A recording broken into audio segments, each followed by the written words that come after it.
Bonjour tout le monde, bienvenue chez moi. Aujourd'hui, on va faire le test d'un produit miraculeux.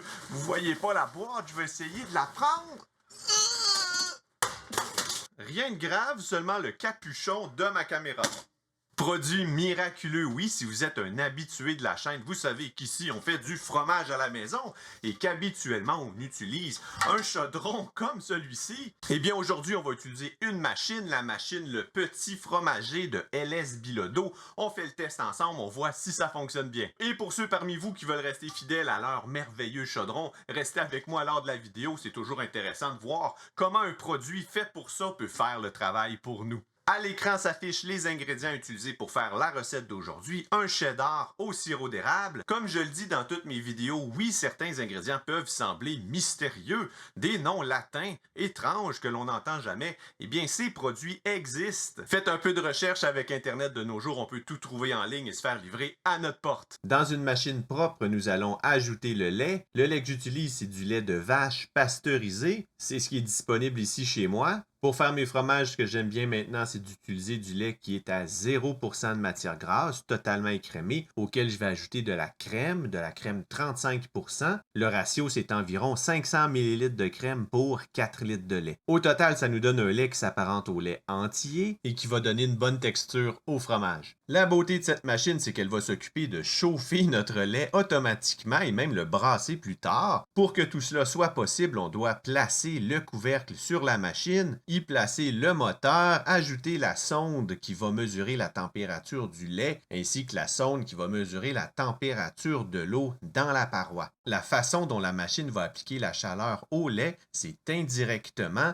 en chauffant de l'eau qui est dans la double paroi de la machine, l'eau que l'on doit ajouter comme je le fais ici en début de recette. Ajoutez de l'eau chaude, comme ça vous allez sauver un peu de temps. Avec la machine, ajoutez de l'eau dans la double paroi jusqu'à ce que de l'eau sorte par le trop-plein. Ce sera votre signal pour vous dire que la machine est pleine d'eau. De votre côté, si vous n'avez pas la machine, vous pouvez, comme dans mes autres vidéos, utiliser un chaudron d'eau bouillante sur lequel vous allez positionner votre chaudron de lait. On vise une température initiale de 33 degrés Celsius.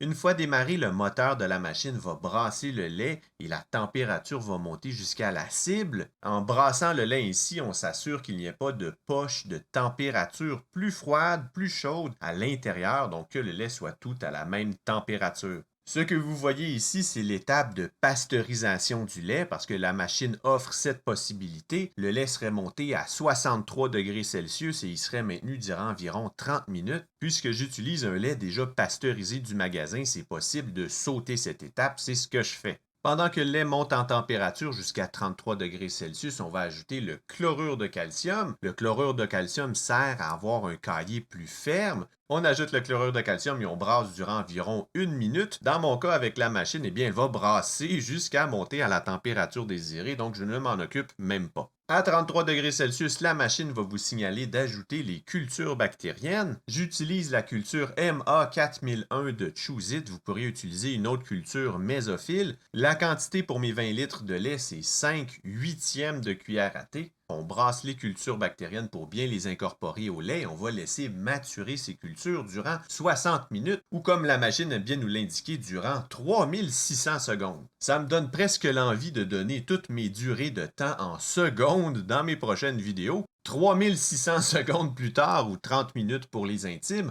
c'est maintenant le temps d'ajouter la présure qui va nous servir à coaguler le lait. Tout comme pour le chlorure de calcium plus tôt, on va diluer notre présure dans un peu d'eau non chlorée. Si on ajoute notre présure directement au lait sans la diluer au préalable, on risque d'avoir de mauvais résultats avec un lait qui va coaguler à certains endroits fortement et à d'autres pas du tout.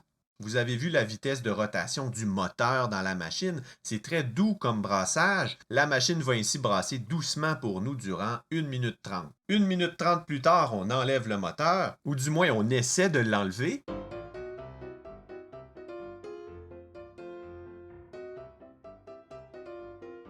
C'est très important d'enlever le moteur à cette étape-ci parce qu'autrement, le lait va coaguler autour des lames qui font tourner le lait. On laisse coaguler le lait durant 30 minutes. On remet le couvercle pour éviter que de la poussière ne se dépose sur notre lait et la machine va s'occuper pour nous de maintenir la température à 33 degrés Celsius durant les 30 minutes de coagulation. Si vous n'avez jamais de votre vie vu du lait coaguler sous vos yeux, il y a quelque chose de difficile à décrire quand on voit un liquide se transformer en solide. En fait, mettre de l'eau au congélateur et la voir se transformer en glace, c'est aussi un peu ça du liquide en solide.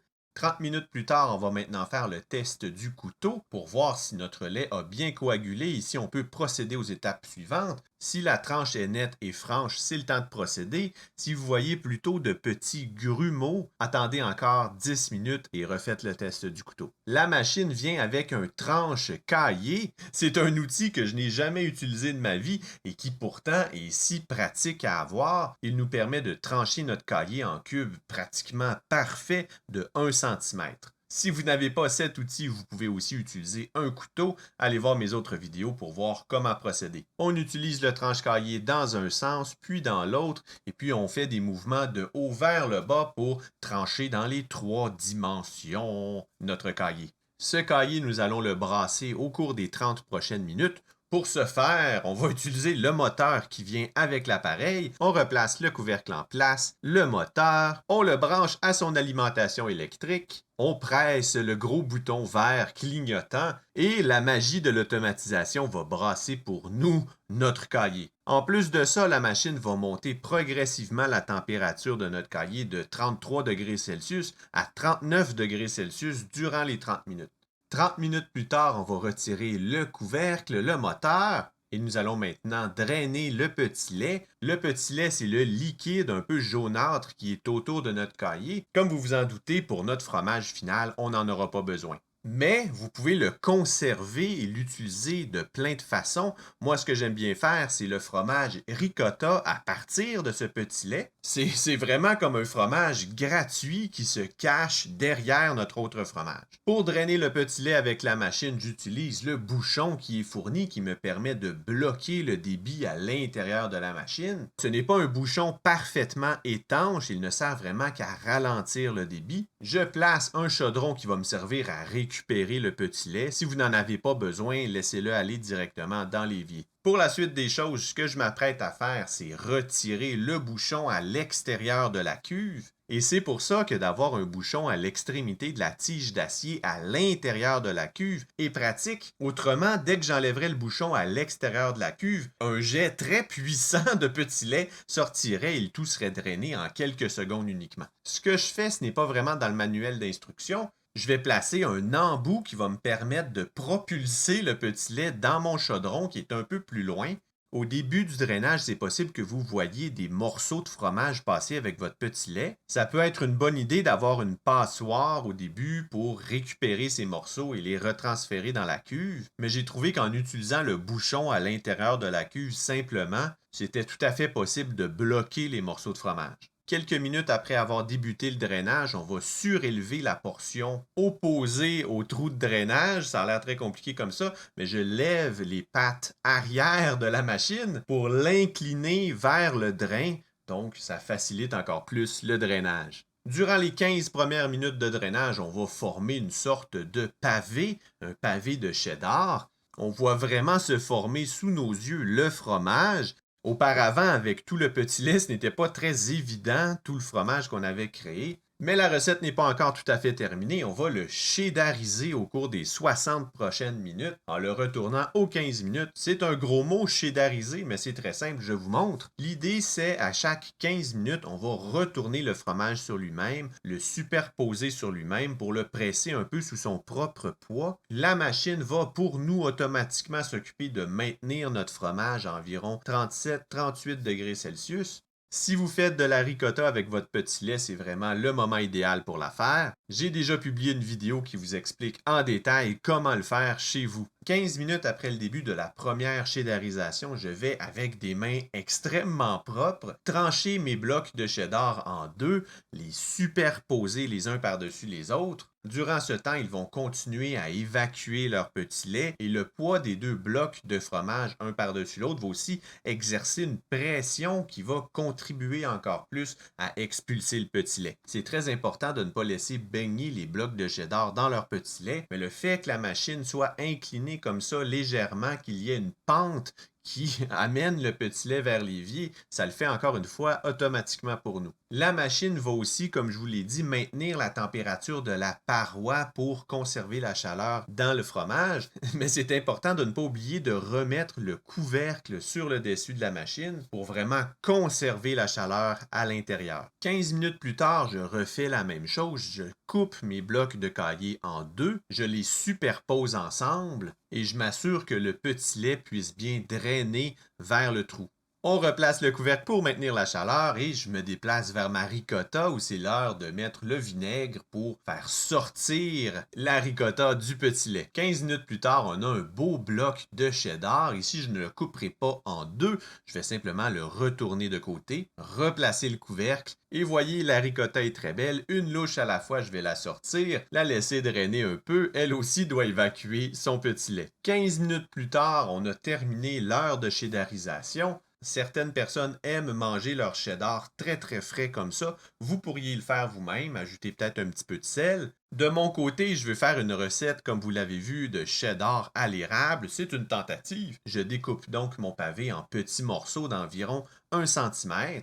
Ne laissez pas vos morceaux trop gros car plus tard, ce sera très difficile de les presser ensemble. Et d'ailleurs, à ce sujet, c'est probablement mieux de les faire avec nos mains propres bien entendu, les déchirer les morceaux parce que comme ça, au couteau des cubes pratiquement parfaits, bon, il y a des coins dans des cubes et ces coins-là vont avoir de la difficulté à bien fusionner ensemble. Je vous l'ai dit, c'est un cheddar à l'érable que je fais aujourd'hui, donc je vais utiliser du sirop d'érable, une conserve d'environ 500 ml. Et oui, le sirop a une belle couleur brune, mais je ne crois pas qu'il va transférer cette couleur vraiment au fromage. Et je veux quelque chose qui contraste, qui fasse ressortir les cubes de caillé quand on va le trancher dans quelques mois. Et quoi de mieux pour ça que d'utiliser de l'annatto? L'annatto, c'est l'ingrédient qui sert traditionnellement à teinter les cheddars orange. J'ai débuté en ajoutant seulement une cuillère à thé. Je n'aimais pas tout à fait la couleur. J'ai donc utilisé 2 cuillères à thé au final. Le sirop et l'annatto, on mélange bien et on ajoute à nos cubes de caillé. On va les laisser macérer comme ça 1 heure dans le liquide en le remuant environ 15-20 minutes. Question que ce ne soit pas toujours les mêmes cubes qui baignent dans le sirop d'érable. 1 heure plus tard, on va maintenant drainer le sirop et l'annatto. Vous me voyez faire avec un coton fromage et un moule ici, mais je me suis trompé, je n'ai pas encore ajouté le sel à ma recette. Ça m'a pris un peu de temps pour m'en rendre compte, mais le petit oiseau dans mon cerveau s'est finalement manifesté et m'a fait signe. L'idée, c'est d'enlever le plus de liquide dans notre fromage parce qu'on va le peser pour ajouter 2% de son poids en sel. Les 20 litres de lait que j'ai utilisés m'ont donné environ 2,4 kg de fromage. Je vais donc ajouter 48 g de sel. Le sirop d'érable utilisé pour la recette, je ne le jette pas, je le récupère, le conserve. Je l'ai utilisé durant plusieurs semaines en l'ajoutant à mon yaourt le matin. Vraiment, c'était délicieux. On ajoute le sel, on mélange bien, je l'ajoute en 2 étapes, question de ne pas trop choquer mes cubes de caillé. Si on ajoute le sel trop rapidement, ce qui risque de se produire, c'est qu'on va créer une croûte un peu plus ferme autour de nos cubes de caillé. Ça va être plus difficile de les fusionner ensemble quand on va les presser plus tard. À ce point-ci, j'aurais pu arrêter la recette tout simplement et j'aurais obtenu de délicieux fromages en grains aromatisés au sirop d'érable. J'en ai mangé quelques-uns et c'était super délicieux. Du fromage à poutine sucré avec le goût du sirop d'érable, avec le petit goût de sel aussi. C'est quelque chose à essayer et à refaire, c'est vraiment bon. C'est le moment, et pour vrai cette fois-ci, de transférer nos cubes dans notre moule, le moule que j'ai recouvert d'un coton fromage. Assurez-vous que la surface soit bien égalisée pour avoir un fromage qui est droit. On place sous la presse, c'est une presse très rudimentaire que j'ai ici, mais qui fait le travail. J'ai publié une vidéo il y a très longtemps qui vous indique comment la créer, la fabriquer vous-même chez vous, cette presse. Au départ, j'utilise un très léger poids parce que le niveau du moule va baisser un peu plus rapidement ici. Et si vous ajoutez tous vos poids, ça se pourrait qu'il y ait un déséquilibre et que tout s'effondre devant vous. Et dépendamment des types de poids que vous utilisez, ça pourrait faire de très gros dégâts. La première presse va être d'1 heure. On utilise 11 kg ou 25 livres. Assurez-vous que tout soit bien en équilibre pour ne pas tout casser. Et tout dépendamment de la grosseur du moule que vous allez utiliser, assurez-vous que le poids puisse bien être appliqué sur votre fromage. Ici, la planche du dessus de ma presse s'arrête sur mon moule, donc aucun poids n'est appliqué sur mon fromage. Je vais donc ajouter quelque chose pour le rehausser. Quoi de mieux qu'une conserve de thon pour faire ce travail? 1 heure plus tard, on va maintenant retirer les pois, retirer le fromage de la presse, le démouler, défaire son coton fromage. Et voyez-vous ce que je vous disais plus tôt sur la forme de mes cubes? Ce sont des cubes qui sont parfaitement cubiques. Oui, bravo Fred, bravo. Le problème avec des cubes parfaitement cubiques, c'est qu'ils ne vont pas bien fusionner ensemble. Il y a des moments dans la vie où d'être imparfait a ses avantages, et quand on est un morceau de cahier qui va se faire presser contre d'autres cubes de cahier, vaut mieux être imparfait. On remballe dans le coton fromage, on replace dans le moule, et voyez la conserve de thon. On va y revenir plus tard. On déplace sous la presse, on serre bien, on replace les pois. Cette fois-ci, la recette indiquait 11 kg, 25 livres encore. Mais vous avez vu l'allure de mon fromage. Je veux que les cubes tissent bien, fusionnent bien ensemble. Je vais utiliser 40 livres. On presse 1 heure et je vous avouerai que de mon côté, j'ai plutôt pressé durant 4 heures. 1 heure plus tard ou 4 heures plus tard dans mon cas, on refait le même procédé. On démoule, enlève le coton fromage, on retire de la presse, on démoule, on retourne le fromage dans son coton fromage, on remballe, replace dans le moule et...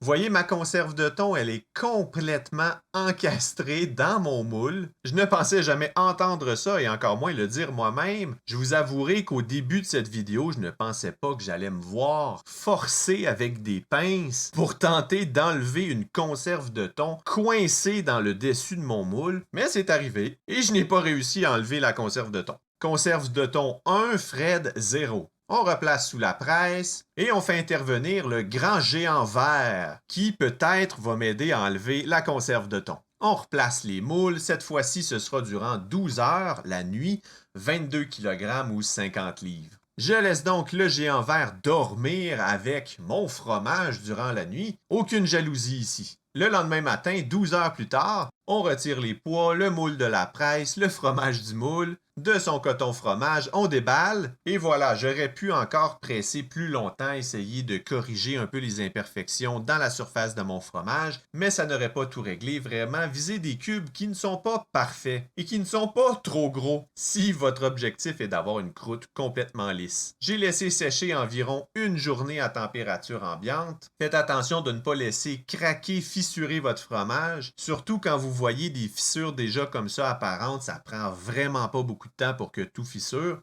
Dans ces conditions, le mieux, c'est vraiment de placer assez rapidement votre fromage sous vide. Le plastique va le protéger de toutes les moisissures qui pourraient entrer dans ces petits trous. L'affinage de ce fromage se fait à environ 13 degrés Celsius. Durant, je dirais, un minimum de 3 mois. Vous pourriez le faire vieillir très longtemps, jusqu'à 2 ans et plus si vous le souhaitez, si vous êtes assez patient. Chose certaine, à 3 mois, vous allez me voir déballer ce fromage, le trancher devant vous, lui goûter, vous donner mes impressions. Et voilà le travail, un superbe fromage que l'on a fait en se faisant assister par une merveilleuse machine. Si vous avez de grandes quantités de lait à transformer en fromage, c'est une machine qui pourrait être faite pour vous. Elle va vous assister dans la gestion de vos températures, vos durées, va même brasser pour vous. Pour le moment, la machine ne permet que de faire du fromage cheddar, mais si vous êtes le moindrement créatif, vous pouvez faire des cheddar aromatisés à plein d'autres choses, ou aussi être un peu délinquant et fausser les durées que la machine vous indique en les laissant plus longtemps ou raccourcir les durées. Peut-être que dans l'avenir, le petit fromager de LS Bilodeau va avoir une programmation un peu plus étendue, nous permettre de faire d'autres styles de fromage. À suivre de ce côté, d'ici là, je vous mets 2 vidéos juste ici. Cliquez, on se retrouve de l'autre côté. Je suis certain que vous allez apprendre quelque chose de nouveau. D'ici là, prenez soin de vous. Bye bye, à la prochaine.